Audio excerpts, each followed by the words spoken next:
ओ घर आजा परदेसी। हे उद्या गावाला चालले, मग मी पूर्ण वेळ फ्री असेल. आपण मस्त ना भेटूया, गप्पा मारू आणि हां एकत्र मूवीला सुद्धा जाऊ. हो, एकत्र खूप वेळ घालवू आपण, खूप मजा येईल. हां हां चल ठेवते. हो कोणाशी बोलत होतीस का तू? मला फोन दे, मला चेक करू दे तू कोणाशी बोलतेस. जर तुला हेच धंदे करायचे होते तर माझ्याशी लग्न का केलं? हो का? मग मला सांगा, तुमच्या फोनमध्ये जी प्रिया आहे ना, तिने तुम्हाला भेटायला का बोलवलं होतं?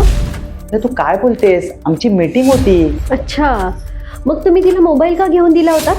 ए तू गप्प बसा, तू काही नको बोलूस हा. काहीही. मोबाईलमधले मेसेज डिलीट केलेत तुम्ही, पण कसं आहे ना, ॲमेझॉनच्या ऑर्डरमधली हिस्ट्री डिलीट करायची राहिली. ते पुरावे भेटलेत मला. अरे तो मोबाईल मी मित्रासाठी घेतला होता. अच्छा, म्हणजे मोबाईल घेणाऱ्या मित्राचं नाव प्रिया आणि